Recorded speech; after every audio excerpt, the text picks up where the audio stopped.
ఓం శ్రీ గోదారంగనాథ స్వామినే నమః. మిత్రులందరికీ జై శ్రీరామ్. స్వామివారి యొక్క వివాహం అంటే గోదాదేవి తిరుప్పావే వ్రతంను ఆచరించి భోగినాడు అనగా సంక్రాంతి ముందు రోజు వచ్చే పండగని భోగి అంటారు. ఆ భోగినాడు శ్రీరంగనాథుని వివాహం చేసుకుంది ఆండాళ్ళు తల్లి వివాహం చేసుకుని 12 మంది ఆళ్వారుల్లో స్త్రీమూర్తిగా అంటే ఏకైక స్త్రీమూర్తి ఆండాళ్ళ తల్లి.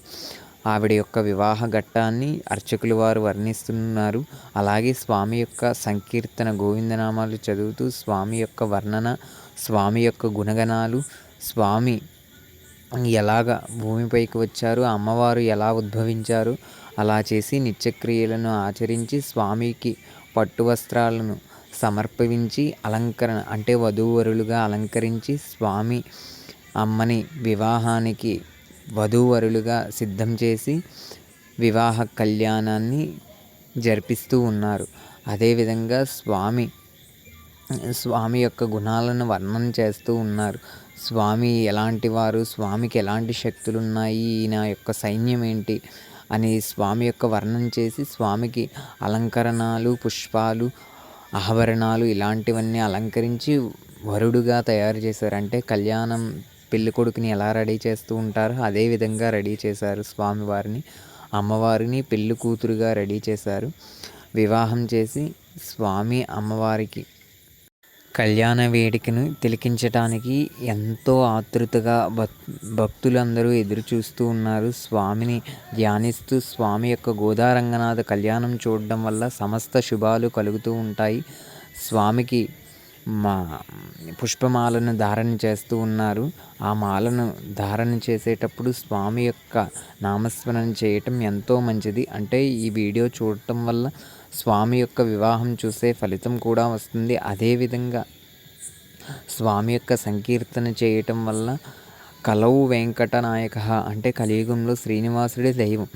అందువల్ల స్వామి యొక్క నామస్మరణ చేయటం ఎంతో మంచిది.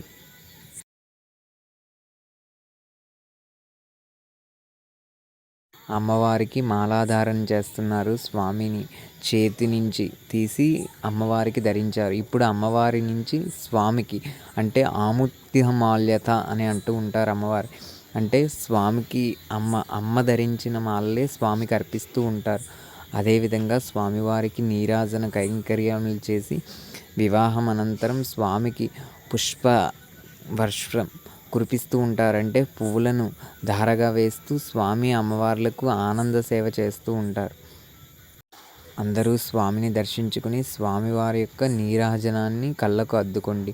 ఓం శ్రీ గోదారంగనాథ స్వామినే నమో నమః. తర్వాత ఘట్టం స్వామివారికి అమ్మవారికి పుష్పాలను వేస్తూ ఉన్నారు. చూడండి ఎంత ముద్దుగా ఉన్నారో స్వామి అమ్మవారు. వివాహం అనంతరం ఎంత ఆనందం కలిగిస్తున్నారో కళ్ళకు. ఆ స్వామిని చూడగానే ఎంతో మనసు ఆహ్లాదకరంగా ఉంటుంది. అలాంటి స్వామిని చూడటానికి ఎంతమంది భక్తులందరూ తరలి వచ్చి ఆ స్వామికి సంకీర్తన గానం చేస్తూ ఉన్నారు. ఇలా స్వామి యొక్క సేవ చేయటం ఎంతో మంచిది. సంవత్సరానికి ఏడాదికి ఒక్కసారే వస్తుంది. భోగినాడే గోదారంగనాథుల కళ్యాణం అవుతూ ఉంటుంది. ఆ కళ్యాణంలో ప్రతి సంవత్సరం ప్రతి ఒక్క భక్తుడు పాల్గొనడం వల్ల తన జీవితంలో జరిగే చిన్న చిన్న సమస్యలను అధిగమిస్తూ గోదారంగనాథుడి యొక్క ఆశీర్వాదం ఎల్లవేళలా ఉండాలని మనస్ఫూర్తిగా కోరుకుంటూ మిత్రులందరికీ జై శ్రీరామ్.